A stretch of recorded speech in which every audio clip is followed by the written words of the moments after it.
sanotaan, että nyt ainakin näkyy semmoista niin kuin punaista viivaa tuolla, että varmaan vähän niin kuin palautepoksissakin tämän jakson jälkeen. Että mistäs Markus tänään ajateltiin puhua? Tämähän on tämmöistä siis mahdollisuutta peilata ajatuksia, mitkä haluaa nousta pintaan. Ja tässä kun istuttiin kahvipöydässä ennen kuin otettiin mikrofonit käteen, niin tuli mieleen siis sä heitit hyvän ajatuksen, että pitäisikö puhua taivaasta ja siis helvetistä.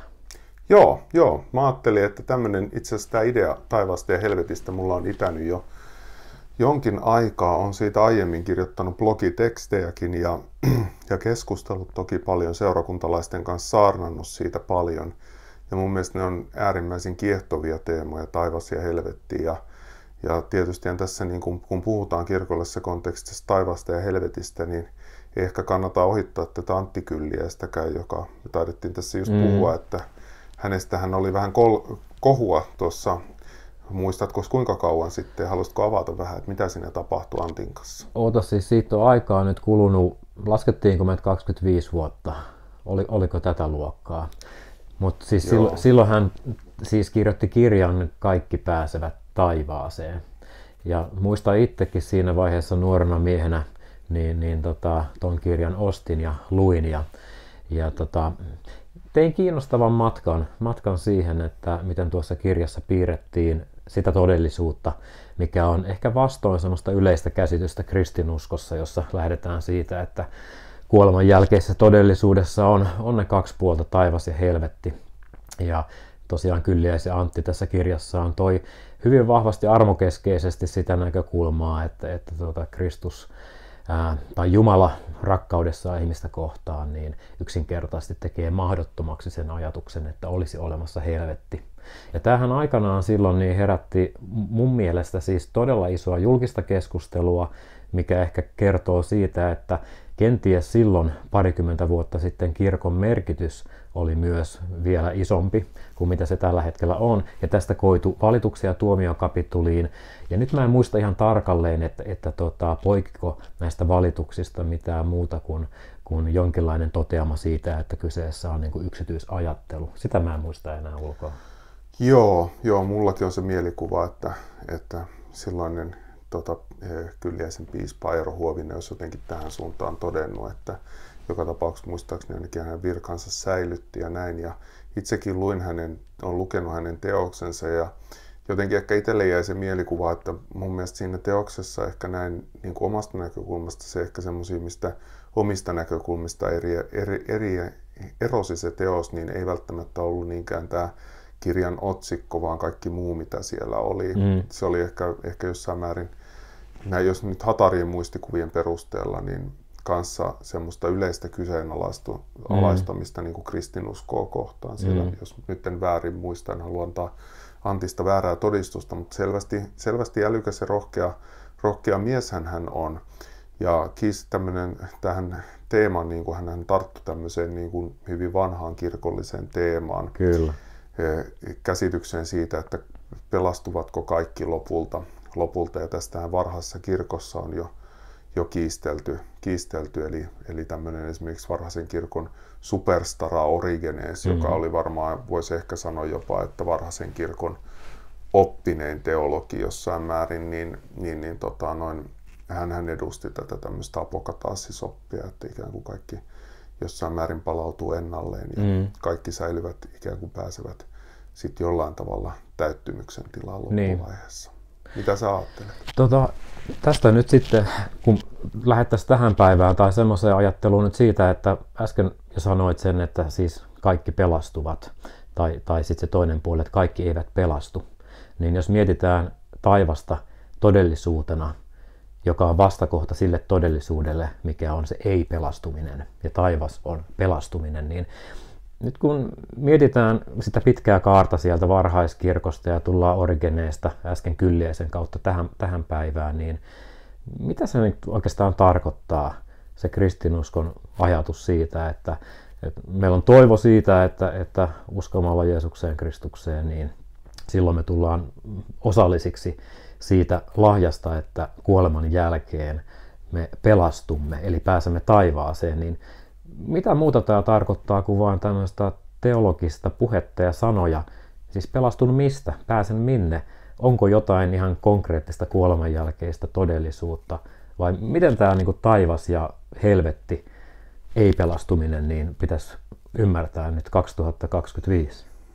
Joo, se on hyvä kysymys. Jotenkin ensinnäkin mä ajattelen, että ehkä vielä ehdottaisin, että ennen kuin mennään tähän moderniin näkökulmaan vähän syvemmin, niin mä ajattelin myös, niin kuin, ehkä pohditaan vähän myös itse tämän taivaan ja helvetin käsitteiden ongelmallisuutta, vaikka Raamatun näkökulmasta, että nehän on, tietysti pitää muistaa jollain tavalla, että niin kuin Raamattu, joka toimii meille luterilaisena ja ihan virallisen kirkkojärjestyksenkin ja kirkkolain mukaan niin kuin ylimpänä oppina toimii Raamattu luterilaisessa kirkossa, niin on hyvä huomata, että kysehän on tuhansia vuosia vanhoista teksteistä, monimuotoisen syntyprosessin aikana syntyneestä tekstistä, jotka ikään kuin tarjoaa meille pienen ikkunan antiikin maailman juutalaiskristilliseen uskomusmaailmaan. Näin sen mun mielestä voisi niin kuin määritellä. Ne ei tyhjennä täysin mitenkään antiikin maailman juutalaiskristillistä uskomusmaailmaa. Se on hyvin monimuotoinen ilmiö ollut aikoinaan ja me saadaan vain ikään kuin pikkukurkistus siihen, mitä se on voinut olla Raamatun tekstien kautta. Sitten jos me ajatellaan hengellisesti, mä ajattelin, että vähän samalla tavalla me saadaan pikkukurkistus ikään kuin Raamatun tekstien kautta hengellisessä mielessä ikään kuin Jumalaan, johonkin syvään ihmisyyden puoliin ja vaikka taivaaseen ja helvettiin. Eli ikään kuin pieniä ehkä kurkistusaukkoja, mutta mitenkään en usko, että Raamatun pohjalta pystytään rakentamaan täysin tyhjentävää niin kuin taivas tai helvetti, niin kuin jonkinnäköistä vahvaa synteesiä, vaan enemmän semmoisia ikään kuin pieniä pilkahduksia. Ja siinä helposti menee, kun puhutaan Raamatun vaikka helvettikäsityksestä, niin vähän termitkin niin kuin sekaisin, että kun siellä on niin kuin esimerkiksi Vanhassa testamentissa on Sheol, joka on tämmöinen tuonela, kuolleiden paikka, niin sehän ei ole mikään helvetti, vaan se on enemmänkin niin kuin kuolleiden asuinsia, jossa ei ole voimaa, ajatuksia, tahtoa tai tunteita. Ja sitten taas, jos mietitään niin kuin Uuden testamentin Gehenna-sanaa, niin joka viittaa taas sitten tämmöiseen Gehinnomin laaksoon, jossa tehtiin ihmisuhreja ja muita, niin se ikään kuin se muinaiskreikankielinekin termi Gehenna, niin on hyvin monimerkityksellinen ja jossain määrin myös paikallinen termi helvetistä. Ja Uusi testamenttihan meillä on mielenkiintoinen, jossa erityisesti tämmöistä ehkä taivaasta siinä mielessä, kun me ymmärretään, niin puhutaan enemmän kuin Vanhassa testamentissa, joka on enemmän tämmöinen ehkä vielä enemmän tämmöinen immanentti tähän maailmaan kuuluva niin kuin tekstikokoelma, niin voisi ajatella, että siellä Uudessa testamentissakin on vähän erilaista materiaalia. Jossain kyllä näistä liekeistäkin viittaa, mutta on tietysti vaikea määritellä, että mitä ne liekit nyt siellä tarkoittaa. Tai sitten esimerkiksi joku Paavali tessalonikalaiskirjeessään, niin taitaa olla muuten varhaisin Uuden testamentin teksti on tämä ensimmäinen tessalonikalaiskirje, niin ikään kuin epäsuorasti antaa ymmärtää, muistaakseni jotenkin näin, että Kristukseen uskovat kyllä pääsevät taivaaseen, mutta ne, jotka kuolevat uskosta osattomina, niin ikään kuin vähän vihjaa siihen suuntaan, että he vain lakkaisivat olemasta. Oletko sä törmännyt tämmöisiin ikään kuin Raamatun näkemyksiin, tai onko sulla mielipidettä tästä Raamatun näkökulmasta taivaaseen ja helvettiin? Sori, että me tässä nyt palaa vähän. Ei mitään, tämä on hyvä, koska tämähän on nimenomaan tämmöistä keskustelevaa ajatusten ja tajunnan virtaa ja pikkuhiljaa aina uusien joen uomien avautumista ja sitten katsotaan, minne se johtaa. Tässä on varmaan hyvä nyt hetki ollakin vielä niin kuin käsitteiden tasolla. Et toi ensinnäkin, musta hienosti kuvasit sitä, että kun me mietitään sitä kuvaa, minkä Raamattu antaa tämmöisestä dualistisesta todellisuudesta, jossa puhutaan hyvästä ja pahasta, taivaasta ja helvetistä, niin täytyy myös silloin tunnistaa ne rajoitteet, mitkä tässä kuvauksessa on. Eli me ei voida puhua siis sellaisesta ilmiöstä, mikä olisi täysin niin kuin käsitteellisesti looginen sieltä Raamatun alkulehdistä aina loppuun asti. Mutta samanaikaisesti me mun mielestä voidaan kuitenkin ymmärtää ja tunnustaa se, että kun me riisutaan siitä semmoinen kerronnallinen aines ja ymmärretään, että se kerronnallinen aines, mikä liittyy myös kulttuuriin, taiteeseen, kieleen, niin silti sinne jää kuitenkin se dualistinen todellisuus, johon kuuluu hyvä ja paha, hyvän ja pahan olemassaolo. Ja sitten kun mietitään sitä, että jos hyvän ja pahan olemassaoloa mietitään nyt termeillä siis taivas, joka siis on niin kuin luonnollisesti sen hyvän jatkumia taas toisaalta kadotus tai helvetti, kumpaa sanaa käytetään, niin on jotenkin jatkumo sille pahan ketjulle, niin edelleen me ollaan kuitenkin nyt siinä tilanteessa, että koko siis se Raamatun tulkintahorisontti niin antaa viitteet, että tämä on se todellisuus, joka on tavalla tai toisella eksistentiaalisesti läsnä ihmisyydessä ja koko tässä todellisuudessa, mikä me jaetaan. Sitten herää se kysymys siitä, että millä tavalla tämä todellisuus on läsnä. Nämä käsitteet taivas ja helvetti. Onko ne semmoisia olevaisuuden todellisuuksia, sellaisia asioita, jotka me jaetaan niin kuin arjessa, meidän arkisessa elämässä, kun me kohdataan erilaisia elämän tuomia vastoinkäymisiä, iloja, suruja ja murheita, ihmissuhteita, sairauksia.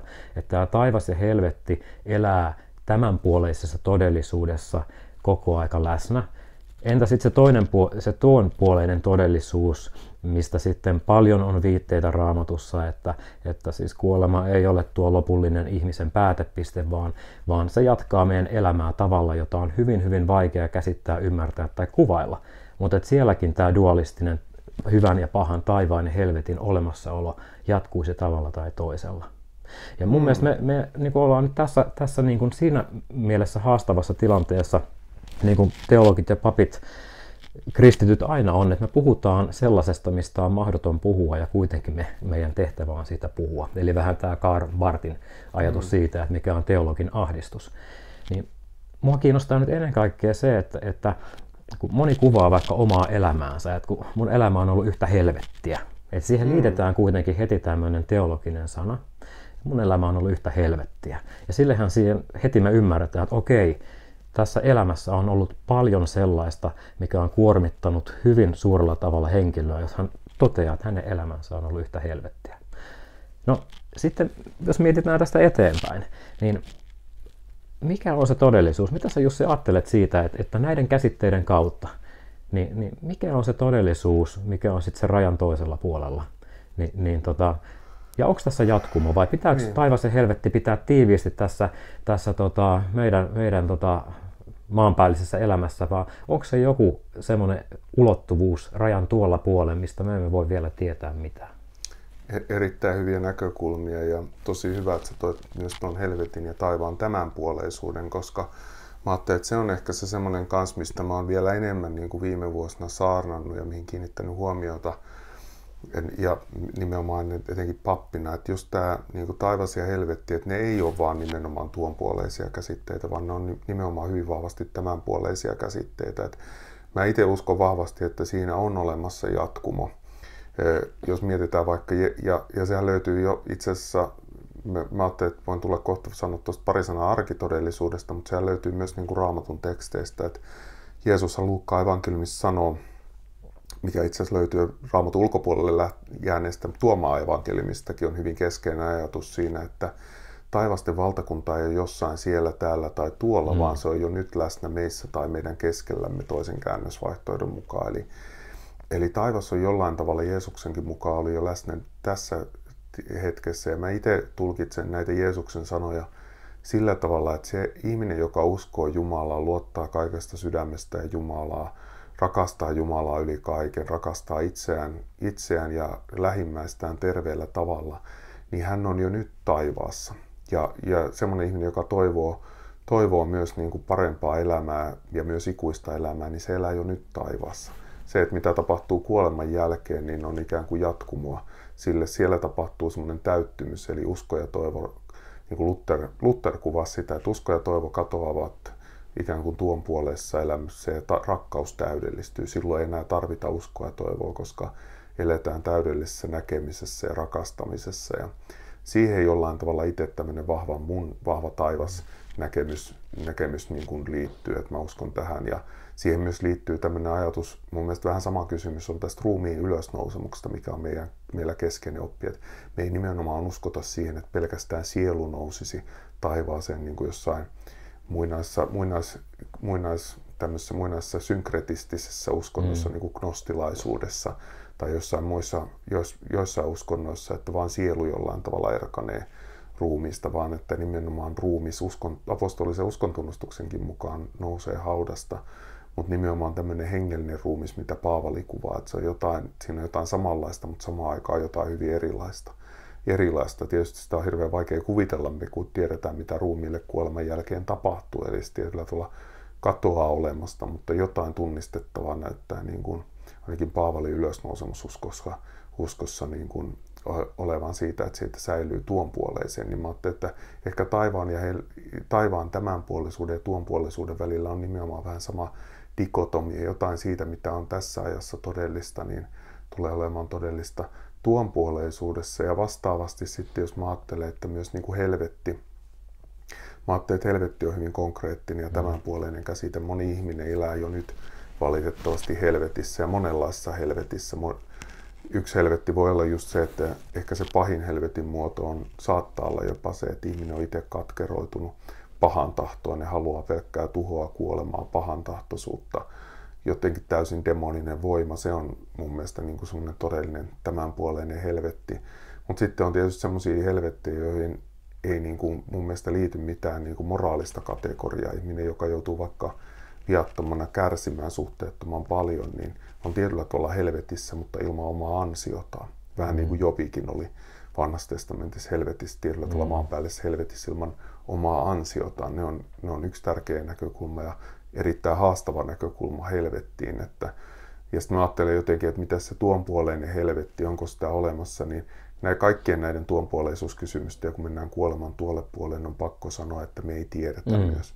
Me eletään uskon varassa, me eletään oletusten, omien tulkintamallien, tietyllä tavalla omien tulkintamallien varassa. Me voidaan ehkä luottaa jotenkin kirkon niin kuin, opetukseen siitä, mitä ihmisille tapahtuu, mutta silti se aina jää mysteeriksi, mitä tuonpuoleisuudessa tapahtuu. Ja mä ehkä jotenkin itse on taipuvainen ajattelemaan niin, että meidän ei tarvitse ehkä siitä, niin kuin, että toisaalta mä ajattelen, että on tervettäkin tietyllä tavalla tasolla niin kuin pelätä Jumalaa.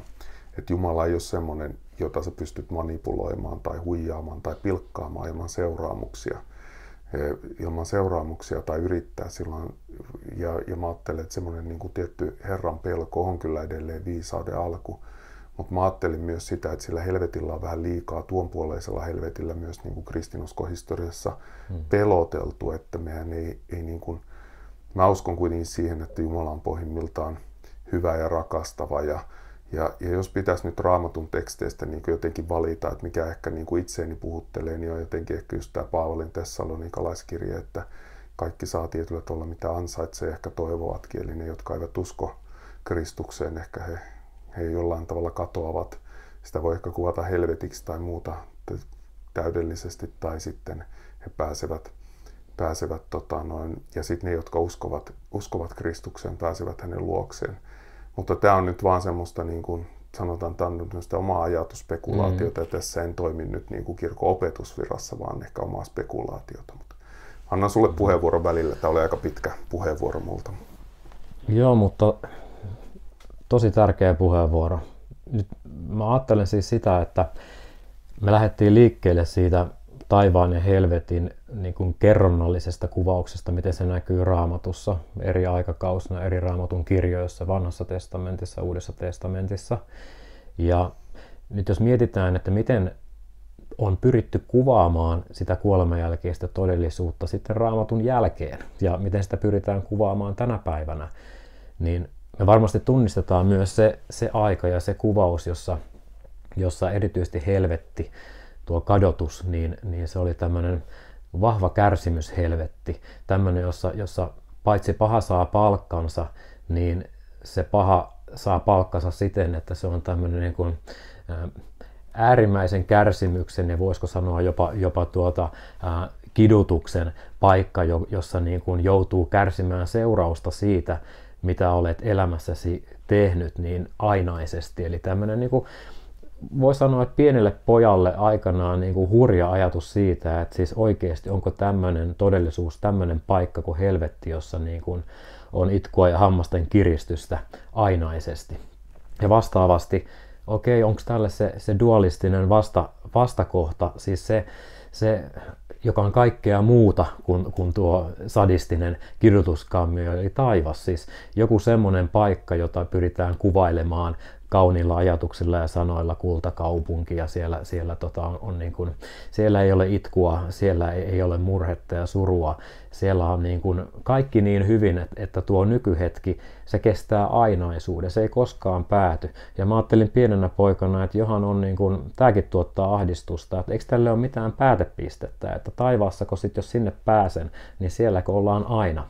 Ja mä ajattelin, muistan edelleenkin sen tunteen pienenä poikana, se ahdisti. Ja nyt kun sitten ajattelen, että okei, edelleen me ollaan sun kanssa nyt hahmoteltu tätä dualistista todellisuutta ja todetaan, että se on jotakin sellaista, mikä toteutuu jo nyt ja se on jotakin sellaista uskon varassa olevaa, mikä voi olla todellisuutta rajan toisella puolella. Siitä siis Raamattu puhuu, kristillinen teologia siitä puhuu. Eri uskonnot käsittelee sitä eri tavoin, mutta yleensä sieltä nousee jonkinlainen ajatus siitä, että kuoleman rajan jälkeen on jotakin muuta. No sitten, mitä tästä pitäisi ajatella? Siis, mitä se pääsylippu sinne? Kylliäinen kirjoitti aikanaan kirjan Kaikki pääsevät taivaaseen. Niin pitäisikö tämän todellisuuden nyt sitten huolettaa meitä jollain tavalla, tai ei huolettaa, että kristillisyydessä ja rippikoulussa opetellaan Raamatun kohtia ulkoa pienoisevankeliumia, joka piirtää kuvaa siitä, että mikään kadotustuomio ei kohtaa häntä, joka siis uskoo Jeesukseen, Kristukseen. Eli pitäisikö meidän nyt jotenkin terävöittää tätä viestiä vai lähteä niin kuin vahvasti siitä, että tämä todellisuus, mitä on hirveän vaikea hahmottaa, niin se ei ole meidän käsissä. Me ei voida sitä hallita, me ei voida tietää, mitä on tuon puoleisessa, mutta kuitenkin näyttäytyy, että se pääsylippu on Raamatun mukaan kuitenkin niin kuin Jeesus Kristus. Vai miten? Eikö tämä näin teologiassa tahon mennä? Kyllä, joo, se on hyvä kysymys ja tuo on tärkeä kysymys, että paljonko meidän pitäisi nyt näistä niin kuin puhua tai liputtaa näiden juttujen puolesta. Siihenkin on hirveän vaikea sanoa, että jotenkin mä ajattelen, että niistä olisi hyvä puhua, mutta ei mennä niin kuin äärimmäisyyteen. Että just se äärimmäisyyshän on se, että helvetistäkin tulee hengellisen väkivallan väline.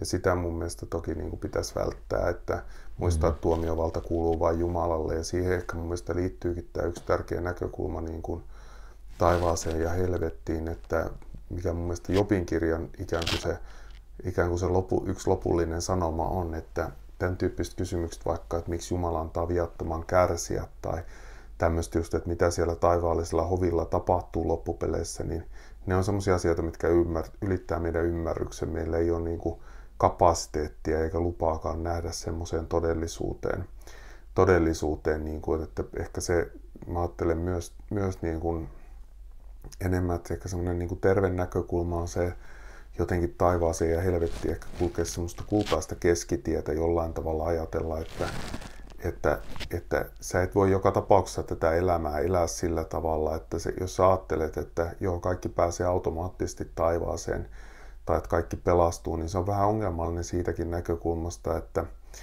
sitten ihminen helposti on sellainen, että se alkaa jotenkin oikeuttaa omaa pahuuttaan tästä näkökulmasta. Ja sehän on yksi sellainen probleemi, mikä liittyy siihen, jos halutaan täysin vaikka tämmöinen tuonpuoleinen rangaistus niin kuin eliminoida kuviosta pois. Että siinä mielessä mä ajattelen, että usko tuonpuoleiseen rangaistukseenkin on tietyssä mielessä hyvä, koska se jollain tavalla täyttää meidän oikeudenmukaisuuden tarpeen. Katoin eilen muuten, mä tykkäsin jo nuorena tästä Crow-elokuvista.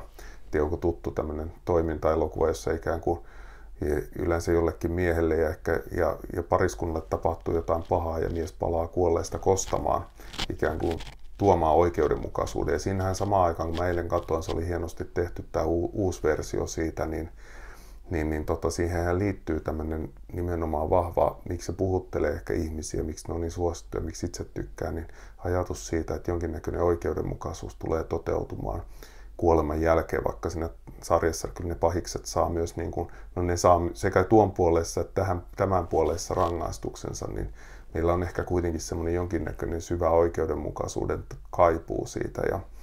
Mutta sitten mä ajattelen myös semmoinen, että tämä on varmaan vähän semmoinenkin, että taivas ja helvetti, niin ne on vähän niin kuin lääkkeitä.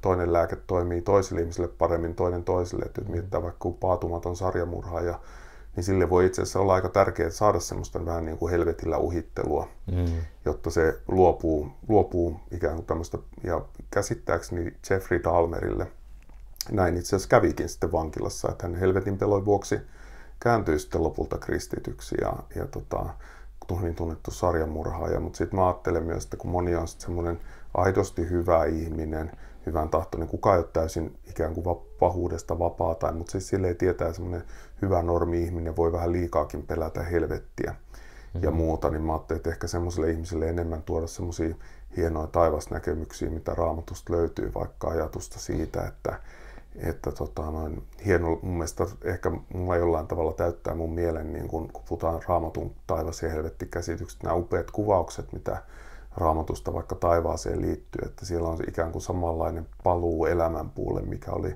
siellä Edenin paratiisissa puutarhassa, jota kertomusta mä oon paljon tutkinutkin, niin tämmöinen ikään kuin ajatus tuon puolesta paratiisista, siinä on jotain hyvin kiehtovaa. Joo. Ehkä se puhe monesti on kärsinyt sit vähän inflaatiota sen takia, että se tapa, jolla on puhuttu tuon puoleisesta, on saattanut olla niin infantiili, tai niin voisiko sanoa siis varmaa puhetta sellaisesta, mistä me emme voi olla varmoja, mikä karkottaa ihmiset. Ja mun mielestä tai keskitiepuhe, mitä sä toit esille, niin mun mielestä se keskitien puhe onkin juuri sellaista, että me puhumme sellaisesta, mistä me emme voi olla varmoja, ja koska me emme voi olla siitä varmoja, niin on silloin viisasta suhtautua siihen vakavasti. Muistaakseni, nyt en muista mikä tämä, kun erilaisia siis tämmöisiä on hahmoteltu teologiassa jumalatodistuksia, että minkälaisen tämmöisen loogisin päättelyketjuin voidaan ikään kuin todistaa Jumalan olemassaolo. Mä muistelen siis yhden tämmöisen jumalatodistuksen rakentuneen juuri sen varaan, että koska on olemassa tietty todennäköisyys, että Jumala voi olla olemassa, niin on viisaampaa silloin toimia ja elää siten, että se todennäköisesti tapahtuu, koska voit menettää paljon vähemmän. Ja jos ajatellaan tässä taivasta ja helvettiä todennäköisyyksien kannalta, niin voisi niin kuin yhtyä tähän Jumalatodistukseen sillä tavalla, että ne on siis asioita, joihin itse haluan suhtautua hyvin, hyvin vakavasti ja samalla hyvin, hyvin nöyrästi ja välttää sitä semmoista ehdottomuutta. On se sitten siis ehdottomuutta siitä, että mitä on kuoleman jälkeen tai ehdotonta opetusta siitä, että mitä on helvetti tai mitä on taivas, mutta enemmän siis sellaisena asioina, joissa on niin kuin Raamattu täynnä viitteitä, eri uskonnoissa on viitteitä. Mun mielestä niin kun meidän elämä tarjoaa viitteitä siitä, että on jokin semmoinen todellisuus, jota me emme voi ymmärtää, joka on olemassa ajallisen päätepisteenkin jälkeen. Ja jos tämmöisiä pieniä viitteitä haluan ajatella ja niin pitää niitä mahdollisena, että tämmöinen todellisuus on, niin paitsi että suhtaudun vakavasti, niin haluan silloin myös suhtautua nöyrästi siihen, että minä en todella tiedä, mitä kuoleman jälkeen on. Ja samalla tähän liittyy siihen nöyryyteen semmoinen suuri kunnioitus. Että tämä ei tarkoita semmoista niin kuin relativismia, että koska en voi tietää, niin en ota kantaa tai en puhu. Vaan tämä on enemmänkin sitä, että silloin kun on hautajaisissa ja saan pitää siunauspuhetta sureville omaisille, niin mä kovin useasti totean, että ihmisinä me tiedämme kovin vähän tuon puoleisesta. Oikeastaan jo täytyy todeta, että me emme tiedä siitä juuri mitään. Mutta silti me siunaamme rakkaamme haudan lepoon kuitenkin sellaisen toivon varassa, joka kiinnittyy siihen, mitä me ei pystytäkään varmaksi sanomaan, ymmärtämään tai tietämään. Ja sitä toivoa on sanottanut sukupolvet ennen meitä pitkän ajan, ja mun mielestä on mahtavaa olla osa sitä sukupolvien ketjua, joka samalla nöyrästi suhtautuu siihen, mistä me emme voi olla varmoja ja mistä me voidaan oikeastaan tietää äärimmäisen vähän. Ja silloin tulee nämä lukuisat myös lohdulliset Raamatun kohdat esiin ja mieleen, jotka niin kuin lohduttaa tai rohkaisee meitä niin kuin elämässämme eteenpäin. Ei tarjoa valmiita helppoja vastauksia tyyliin, että Jussi, haluatko päästä taivaaseen, tässä kerron sinulle, miten se järjestyy ja asia on kunnossa, vaan haluaa kuitenkin rohkaista meitä siihen, että on olemassa jotakin sellaista, tässä elämässä ja tämän elämän jälkeen, mikä ei ole meidän hallinnassa. Mutta juuri sen takia säilytethän sinä pieni ihminen nöyryyden ja uteliaisuuden ja herkistytkö sille todellisuudelle, joka on jo läsnä ja joka on läsnä myös kuoleman jälkeen. Ja vaikka et voi siitä varmaksi mitään sanoakaan, niin silti voi olla jännä se, että tämän epävarmuuden keskellä, tämmöisen pohtivan kysynnän keskellä, niin voikin vakuuttua siitä, että vaikka mä en osaa pukea sitä sanoiksi, niin silti mä jollain tavalla voin vakuuttua siitä, että mä olen turvassa ja mun on hyvä olla. Ja mun mielestä silloin me ollaan ehkä semmoisen aika terveen taivastoivon äärellä, kun me vältetään ehdottomuutta ja samalla me ollaan epävarmuuden keskellä turvassa. Mm-hmm. Joo, ja viisaita sanoja ja varmasti samaan suuntaan itsekin hautaan siunaamista herkkiä tilaisuuksia. Itse niissä puhun kanssa myös tuon kuoleman mysteerin näkökulman, mutta toisaalta mä ajattelen myös, että me voitaisiin ehkä myös vähän rohkeammin puhua taivaasta ja helvetistä kirkossa ihan senkin takia, että koska ihmiset puhuu niistä joka tapauksessa. Ja kysymys on se, että halutaanko me tämmöinen meidän ikään kuin omalle alueelle kuuluva asiantuntemus luovuttaa sellaisten ihmisten käyttöön pelkästään tai keskusteluareena, jotka ei välttämättä ole perehtynyt aiheeseen niin paljon. Ja tämähän näkyy myös niin kuin viihdetodellisuudessa, viihdeteollisuudessa, että siellä voisi sanoa viihdetodellisuudeksi, se on tietysti myös oma todellisuutensa, mutta siellähän niin kuin tätä teemaa käsitellään paljon. Itselle tulee myös tämä Lucifer-sarja mieleen, jossa ikään kuin saatana oli kuvattu helvetin herraksi ja hän tuli vähäksi aikaa lomalle maan päälle. Se oli hauska sarja ja mun mielestä hauskalla tavalla toteutettu. Toki aika kaukana kirkon opetuksesta, johon siitä lähtien, että itse asiassa Raamatussa nimenomaan saatana ei missään nimessä ole helvetin herra, vaan päinvastoin. Se on siellä se alisteessa asemassa, mutta semmoinen myytti, että jotenkin saatana hallitsisi helvettiä, niin se ei ainakaan niin kuin kristillisestä perinteestä sinällään tule, vaan sitten, kyllä mäkin olen nähnyt suomalaisia kirkkomaalauksia, joissa tälle ei ole esitetty, mutta mä uskallan väittää, että se on enemmän tämmöistä niin kuin kansanperinnön materiaalia. Mutta vähän se, että jotenkin, niin kuin jos me ollaan liian varovaisia sen puheen niin kuin taivaan ja helvetin suhteen, niin joku sen pelikentän kuitenkin ottaa haltuun. Ja jos se ei ota pelikenttää puheella haltuun, niin mä uskon, että se on sellainen asia, mitä ihmiset vähintään mielessään pohtivat. Niin mä jotenkin vahvasti myös ehkä vähän haluan tässä samalla myös pikkasen provosoida, että mä oon vahvasti sitä mieltä, että meidän pitäisi kirkossa puhua enemmän taivaasta helvetistä, olennaista opin käsityksistä, mutta mun pelko ja ongelma on tällä hetkellä vähän se, että mä oon tätä kirkonkin organisaatio monelta näkökulmalta tarkastanut ja ollut semmoinen oma missio, tämä pappeen koulutus, mutta meillä on hieno pappeen koulutus tällä hetkellä, mutta esimerkiksi se luterilaisuuden tuntemus ja mun mielestä semmoinen niin kuin raamatun tuntemus tämmöisenä hengellisenä kirjakokoelmana jää edelleen liian ohueksi. Et ehkä se on se haasteena, että mä jotenkin itse toivoisin vahvempaa tämmöistä niin kuin teologista osaamista ja puhetta siitä taivaasta ja helvetistä, mutta mitä sä oot mieltä? Niin, tässähän me puhutaan taivaasta ja helvetistä, että tällä puheella varmasti toivon mukaan ainakin on nyt semmoista tilausta, että voidaan herätellä ihmisten ajatuksia siitä, mitä he itse asiasta ajattelee. Mä näen, että tässä on se menneisyyden se painolasti, että kun on puhuttu tietyllä tavalla taivaasta ja helvetistä, tai sitten se painolasti, että kun sen on mitä toit esille viihdeteollisuudesta, tai kauhuelokuvista, sieltä löytyy paholaiset ja demonit ja riivaajat ja helvetit monesti, niin tässä on tietty tämmöinen painolasti. Ja sitten tiedetään taide, mikä on oma siis tämmöinen iso kokonaisuus ylipäänsä, mikä on tuonut paljon vaikutteita siitä, että millä tavalla puhutaan vaikkapa helvetistä. Dante Alighieren Inferno, siis sitä moniportainen tai monitasoinen siis helvettikäsitys, mikä varmasti on vaikuttanut monella tapaa siihen, että minkälainen käsitys meillä on helvetistä. Niin tämä puhe on sen takia vaikeaa, että miten pystyä niin kuin puhumaan sellaisesta asiasta, jolla on vahva historian painoarvo ja ihmisillä tulee helvetistä kovin useasti. Mä luulen ne mielikuvat, jotka on aika pitkälle tämän taiteen aikaansa myös vahvistamia ajatuksia, jossa tulee just tämmöinen kidutushelvetti mieleen ja iankaikkinen kärsimys ja tuska ja tulimeri ja ihmisten piinaava kärsimys. Ja mikä sitten voisi olla se helvetti, mitä nykypäivänä enemmän tuntuu teologiassa olevan helpompi puhua. Että se on siis, jos ajatellaan, että Jumala on kaiken olemassa olevan se alkusyy. Hän on rakkaus.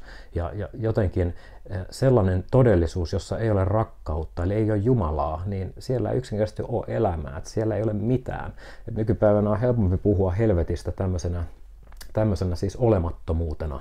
Eli siis tila, jossa käytännössä ei ole edes tilaa, vaan siellä ei ole mitään. Eli vastakohta Jumalalle, joka rakkaudessaan on kaiken luonut ja kaiken alkusyy, niin helvetti, jossa ei ole rakkautta, siellä ei ole silloin Jumalaa, eli ei ole olemassakaan loppujen lopuksi edes helvettiä. Eli toisaalta, jos ajatellaan tältä kannalta, niin okei, sittenhän voisi ajatella, että jos meillä on tämä dualistinen katsantokanta, mitä vahvasti itsekin näen, että näinhän se on, puhutaan taivaasta ja helvetistä, mutta tätä kauttahan me mennään sinne, että siinä dualistisessa todellisuudessa se helvetti onkin olemattomuutta. Ja onko sitten käytännössä se kuoleman jälkeinen todellisuuskin niin kuin tältä katsantokannalta olemattomuutta. Eli se kidutushelvetti korvaantuu yksinkertaisesti olemattomuudella. Joo, tämä on sanotaan pakko ehkä tähän tuoda se esille, että tähän suuntaanhan vähän Augustinus, lännen kirkon opettaja, ajatteli, että pahuus on hyvän poissaoloa, tämmöistä privatio bonia, hienosti latinaksi sanottuna, mutta on tietysti hyvä huomata, että siellä Augustinuksen taustallahan on sitten tämän tyyppisen ajattelun taustalla myös, niin kuin taisi tulee ainakin, ei välttämättä taustalla, mutta tulee hyvin lähelle tämmöistä uusplatonistista näkökulmaa, että ikään kuin on tämmöisiä olemisen kategorioita, että se pahuus nimenomaan, että jos ajatellaan, että siinä uusplatonistisessa ikään kuin tämmöisessä niin kuin olemisen hierarkiassa, niin pahuus ei ole nimenomaan mitään. Ei varmasti helvettikään ei ole mitään, mutta sitten se, mikä on kaikkein todellisinta, on kaikkein täydellisintä rakkautta, se on oikeastaan se Jumala. Että Jumala on kaikista paras ja se on kaikista todellisin olemassa oleva. Mä ajattelin, että siinä on tietty viehätys tämmöiseen niin kuin uusplatonistiseen näkökulmaan varmasti monella, mutta toisaalta mä itse jotenkin ehkä on enemmän viehättynyt siitä semmoista vähän mitä Raamatusta just tiedolla tavalla siitä, että se jättää myös niin paljon niin kuin mysteerin varaan. Siellä on ikään kuin hienoja just tämmöisiä ikkunoita vaikka paratiisikertomukseen tai siitä, mitä se paratiisi voisi olla tai ylösnousemukseen tai jonkinnäköiseen tuntumaan siitä, että oikeudenmukaisuus koittaa. Ja jotenkin myös se tärkeä näkökulma taivaaseen helvettiin, että Kristus itse on ikään kuin tiedolla tavalla astunut sinne kuolleiden maahan ja kokenut tämmöisen helvetin ristille ja sen takia hän pystyy ikään kuin vapauttamaan meidät siitä rangaistuksesta ja tuskasta ja samaan aikaan auttamaan meitä tässä maanpäällisessä helvetissä, koska hän on itse käynyt kaikki ne kärsimykset läpi. Niin mua ehkä enemmän kiinnostaa semmoinen ajatus kuin ajatus siitä, että jollain tavalla, mulle ehkä toi assosioituu semmoinen, että helvetti ei ole mitään, niin se tulee enemmän ehkä semmoista niin kuin näkökulmaa just tähän Sheoliin, eli ikään kuin tämmöiseen kuolleiden maahan, olemattomuuden tilaan. Mä ehkä enemmän itse samaistasin kuoleman tommoseen ehkä olomuotoon, mutta mitä sä oot itse mieltä, että voiko se olla myös sit niin kuin, mutta tietyllä tavalla se tulee samalla myös sitä Paavalin näkökulmaa niin kuin lähelle, että jos se onkin vain jotain kaiken raukeamista tyhjään. Ja tässä nyt kun ääneen yritän ajatella ja pohtia tätä kysymystä, niin huomaankin, että tämä itse asiassa vastaus Raamatunkin pohjalta jää aika mysteeriksi tähän näkökulmaan ja kysymykseen. Se jää todella mysteeriksi ja hyvä, että otit Paavalinkin tähän mukaan juuri tämän niin kuin tyhjäksi raukeamisen näkökulmasta. Se on niin kuin mun mielestä jotenkin itselleni semmoinen, kun puhuin tästä historian painolastista, niin helpoin tapa ymmärtää se todellisuus, mitä en voi ymmärtää, eli kuoleman jälkeinen todellisuus. Ja silloin mä ajattelen, että se on myös samalla semmoinen jatkumo, no äsken puhuttiin Augustinuksesta, mutta jos mennään siis Raamatun kertomukseen maailman synnystä, jossa siis Jumala luo kaiken tyhjästä, siis sitä ennen ei ole olemassa mitään, vaan se kaikki oleva syntyy tyhjästä. Ja tuon syntymän se alkusyy on Jumala, joka on rakkaus. Ja just niin kuin mietin sitä, että jos mä haluan nähdä niin kuin sen vastavoiman sille todellisuudelle, niin jotenkin se olisi niin kuin helppo nähdä se helvetti ja kadotus nimenomaan juuri tästä raukeamisen näkökulmasta. Ja se on niin kuin helpompi, jos sen historian painolastin valossa ymmärtää. Mutta samalla kun tästä puhun, niin joudun itsekin toteamaan sen, että kovin haparoivaahan tämä minun ymmärrykseni asiasta on. Eli mä niin kuin pääpiirteessäni kristittynä, pappina ja yksityisen ajattelijana ja ylipäätään kun mietin, niin suhtaudun sillä tavalla, että kun äsken puhuin sitä kunnioituksesta, ettei nöyryydestä, että Mä tunnistan, että siis taivas ja helvetti on jo nyt läsnä tässä. Se on tässäkin hetkessä, me keskustellaan. Ja se on mitä ilmeisimmin läsnä todellisuudessa, joka on myös minun elämäni päätepisteen jälkeen. Ja sitten mä tunnistan sen, että tämän asian äärellä on olleet kristityt kautta aikojen ja jääneet yhdeksi kysymysmerkiksi, mutta kuitenkin siellä kysymysmerkkien keskellä on aina jotenkin se vahva Raamatun ajatus siitä, että mitään kadotustuomiota ei ole heille, jotka ovat Jeesuksessa Kristuksessa. Ja mulle niin kuin tämä riittää sen suhteen, että mä en tiedä kuinka pitkälle sitä helvettipuhetta, sen todennäköisyyttä tai miten sitä puhuisi. Mä haluan enemmän niin kuin puhua sitä, että tuon puoleiseen valmistautuminen on valmistautumista toivossa johonkin sellaiseen, mihin me emme voi itse valmistautua. Ja silloin mun mielestä se ajatus siitä, että uskon vahvasti, että on olemassa taivas, on olemassa helvetti tai kadotus, mutta en osaa juuri sanoa niistä sen enempää. Mutta uskon, että se on luonnollinen jatkumo siihen, mitä me tässä ajassa teemme. Ja uskon myös vahvasti siihen, että kiinnittämällä katseeni Kristukseen ja turvaamalla häneen, niin mä olen turvassa. Mä oikein muuta osaa sanoa. Joo, tuo on erittäin hyvä puheenvuoro. Ja me ollaan aika monipuolisesta näkökulmasta nyt taivasta ja helvettiä käsitelty. Mä ehkä varmaan aletaan olemaan meidän jakson loppuvaiheella, mutta mä ehkä vielä niin kuin yhden semmoisen näkökulman. Mehän ollaan nyt oltu tässä vähän semmoisen tieteen, kirkollisen uskon, meidän omien yritetty samaan aikaan. Ehkä mä ajattelin, että tämä tärkeä anti, että me yritetty molemmat niin kuin myös samalla tämän keskustelun kautta ymmärtää taivasta ja helvettiä. Kyllä. Se on ehkä sen keskustelun tarkoitus, että nimenomaan, ja ehkä myös antaa teille kuulijoille pieni kuva siitä, että miten niin kuin taivasta ja helvettiä teologit voivat niin kuin käsitellä keskinäisissä keskusteluissaan. Mä veikkaan, että se voi joitain ihmisiä kiinnostaakin ja ikään kuin saada myös ainutlaatuisen näkökulman tämmöiseen niin kuin syvän tason teologiseen keskusteluun. Mutta mä ajattelen, että on myös hyvä, ehkä semmoinen, mitä me ei olla vielä käsitelty tähän loppuun tuoda, on tämmöinen niin kuin vahvasti tieteen näkökulma. Nimittäin mähän itse olen koulutukseltani systemaattinen teologi, systemaatikko ennen kaikkea, mutta samaan aikaan mä oon myös niin kuin julkaissut tieteellistä tekstiä eksegetiikan parissa, opiskellut itse asiassa enemmän vielä eksegetiikaa, eli raamatun tutkimuksen metodeja kuin systemaattisen teologian metodeja. Ja mä oon viime aikoina lukenut tätä Suomen ehkä kuuluisimman raamatun tutkijan Heikki Räisäsen tämmöistä, niin kuin voisi sanoa varmaan hän kuoli jo tuossa siitä on kyllä aikaa, pidempi aika varmaan, mutta tämmöinen ikään kuin hengellinen testamentti tai akateeminen testamentti tästä varhaisen kristillisen uskon syntymästä. Äärimmäisen upea kirja. Ihailen hänen niin kuin osaamista ja tietotaitoa, mikä on mun mielestä se kirja nimenomaan. Tämä on tämä englanninkielinen kirja, mitä mä luen, eli mä en nyt muista ulkoa sen englanninkielistä titteli, mutta käsittelee tätä varhaisen kristillisen uskon muotoutumista. Siinä pääsee ikään kuin esille se Heikin äärimmäisen laaja tietotaito-osaaminen.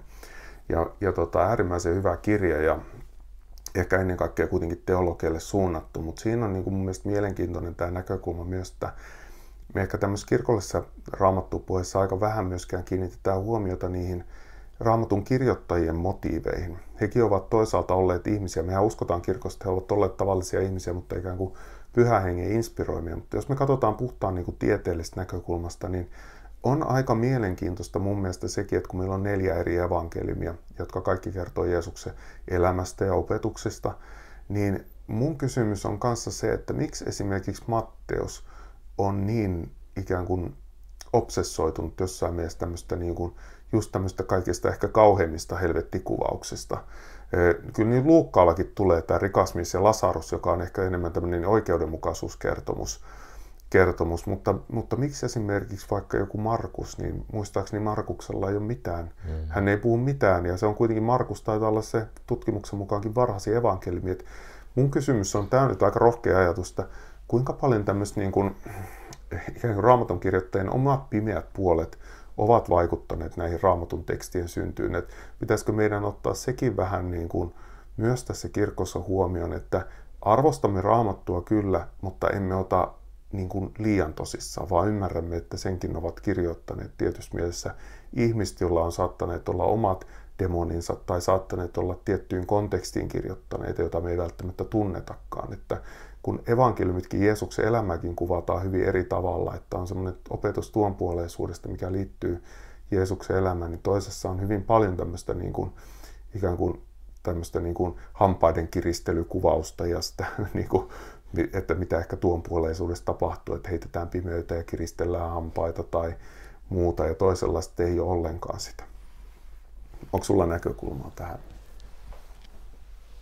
Toi, että millä tavalla henkilökohtaiset ajatukset voi vaikuttaa siihen tapaan, jolla me puhutaan tuonpuoleisesta, niin tuon tämän sun esittämän kysymyksen niin ihan vaan nyt tähän päivään omaan elämään, niin musta välillä jopa tuntuu, että mä oon itseltäni kysynyt sitä, että riittäisikö mulle se, että tuonpuoleista todellisuutta ei olisi olemassa. Ja mä oon välillä joutunut itselle toteamaan, että riittäisi. Se monesti ajoittuu sellaisiin elämänvaiheisiin, jos todella tuntuu, että mä elän tosi rikasta elämää. Mulla on niin kuin hyviä ihmissuhteita, mä nautin elämästäni, mä harrastan upeita juttuja. Mulla on kaikki hyvin. Mä saan nähdä, miten mun lapset kasvaa. Mulla on hyvä parisuhde. Kaikki on hyvin. Mä oon ajatellut, että mä oon saanut lahjana niin paljon, siis lahjaksi elämän, jota mä itse pyrin sit parhaan kykyni hoitamaan, niin mä oon ajatellut välillä, että hei, kiitos tästä lahjasta. Tää on niin mahtava lahja, että kun tää erään kerran päättyy, niin wow, olipa hieno matka. Silloin mä oon ajatellut, että mulla siinä hetkessä ei ole minkäänlaista semmoista tarvetta tuonpuoleisuudelle, koska mä koen niin vahvasti sen taivaan tämän puoleisessa. Ja sitten mä ajattelen se, että tämä tilannehan voi olla täysin toinen niissä hetkissä, kun tuntuu, että siinä omassa elämässä enemmän alkaa näyttäytyäkin niitä kadotuksen piirteitä, mitä varmasti tulee jokaisen ihmisen elämään. Ja silloin voi pakostikin tulla se ajatus, että jos mä ennen ajattelin, että vitsi, tää on mahtavaa tää elämä. Kiitos tästä lahjasta. Ja kun kerran valot sammuu, niin oli hyvä matka. Mä en tarvii muuta. Mutta jotenkin siis sen kärsimyksen kautta, vastoinkäymisten kautta, niin monesti tulee se ajatus siitä, että tämä ei olekaan niin kuin oikeudenmukaista. Eli tarvitaan joku todellisuus, joka tasapainottaa tämän asian. Ja tämähän voidaan nähdä myös täysin toisinpäin. Mutta ajattelen vaan siis sitä, että vahvastihan vaikuttaa se, missä me eletään juuri sillä hetkellä, mitä me koetaan, että meidän elämässä juuri sillä hetkellä tapahtuu. Ja siksi mä halusin tämän ottaa tähän sun kysymykseen niin kuin, omasta elämästä tämmöinen niin kuin anekdootti sille, että välillä on itseltäni kysynyt, että hei Markus, onko tosiaan näin, että sulle riittäisi se, että ei ole mitään tuon puoleista? Tämä on hyvä. Tässähän sä oot tietyllä hienolla tavalla vähän vanhatestamentillinen, että sä voit ehkä toivon mukaan, ja uskon näin, että kuollessasi todeta, tai voidaan Markuksesta todeta, että hän kuoli elämästä kyllänsä saaneena. Että siellähän vanhassa testamentissa nimenomaan on vahvana ajatus se, että Jumala siunaa tietyllä tavalla pyhiä jo tämän elämän aikana. Siis siinä mielessä he saavat jollain tavalla elää rikkaan elämän, että se on niin kuin yksi semmoinen siunaus. Tietysti Uusi testamentti tuo hyvän näkökulman siihen, että ja myös Jobin kirja vanhasta testamentista, kun kaikki eivät saa elää tyydyttävää elämää, monet unelmat, toiveet tuhoutuvat, elämä voi olla yhtä kärsimystä, niin että heilläkin on ikään kuin lohtu, ja siihen just varmaan tuot näkökulmaa mun mielestä Luukkaasta hyvällä tavalla tämä tämmöinen niin kuin rikas mies ja Lasarus-kertomus, jossa Lasarus taas sitten saa sen lohdun tuon puoleisuudesta toisin kuin rikas mies. Eli ehkä näitä molempia näkökulmia niin kuin tarvitaan, ja ehkä mä ajattelen, että näin voidaan niin kuin optimistisesti ajatellakin, että olipa sulla tässä, jos sulla on tässä elämässä menestystä, sä voit ajatella, että se on Jumalan siunaus. Jos sulla on tässä elämässä kärsimystä, ehkä senkin voi ajatella joskus niin kuin myös Jumalan varjeluksena ja siunauksena. Ehkä sinua odottaa jotain paljon parempaa, ehkä silläkin on joku syvempi merkitys kaikessa tässä skenaariossa, että sä saat joku päivä vielä vastauksen siihen, miksi sinä joudut kärsimään. Eli voisiko ajatella niin optimistisesti, että me tässä nyt ollaan kahtena teologina yritetty hahmottaa jotain taivaasta ja helvetistä, mutta loppupeleissä meidän on pakko todeta, että kaikki on Jumalan käsissä ja se on niin hyvä. Eli kaikkivaltias, hyvä Jumala tietää asiat paremmin kuin me voi olla, ja tapahtupa meille elämässä mitä tahansa, me voidaan olla kiitollisia hänelle ja tyytyä kohtalomme hyvässä mielessä. Toki en tarkoita sitä sillä, että että pitäisi ikään kuin passivoitua, mutta sillä tavalla, että ottaa sen vastaan, mitä parhaista yrityksistä huolimatta eteen tulee. Tehdään näin, Jussi. Tämä on ihan hyvä kloussaus tälle aiheelle, joka on niin eksistentiaalisesti syvällä, kun puhutaan taivaasta ja helvetistä. Ja rohkeuttaa ikään kuin jäädä siihen keskeneräisyyteen myös, ettei me ajauduta siihen ansaan, että lopuksi tulisi siis lääke, joka ratkaisisi tämän ihmisyyteen ja inhimillisyyteen kuuluvan pohdinnan ja tarjoaisi kertakaikkisen lääkkeen ja me yksinkertaistettaisiin se todellisuus, mistä on hyvin vaikea puhua.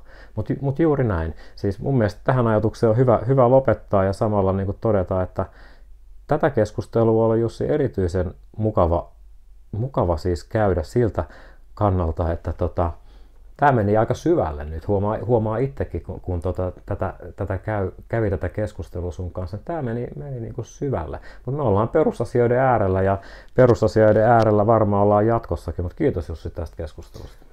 Kiitos sinulle ja tosiaan niin kuin vielä pakko ehkä omana loppukaneettina todeta, että kun tämä taivas ja helvetti -teema kiihtoo mua niin kuin itseäni tosi paljon ja lueskelen siitä, niin mä ajattelin, että samaan aikaan niin kuin ylipäätään teologisetkin asiat ja hengelliset asiat, niin mä ajattelin, että ehkä mitä pidemmälle menee, niin sitä enemmän sä vaan ihailet vähän niin kuin luomakuntaa, kaikkea sitä monimuotoisuutta ja upeita näkökulmia, mitä niihin liittyy. Ja toivon, että me tässä jaksossa ollaan pikkasen saatu teille semmoista näkymää ja ikkunaa siitä, mistä eri näkökulmista ikään kuin taivasta ja helvettiä voi pohtia ja tarkastella. Kiitos Markus. Kiitoksia. Ensi kertaan. Tehdään näin. Moi moi. Moi.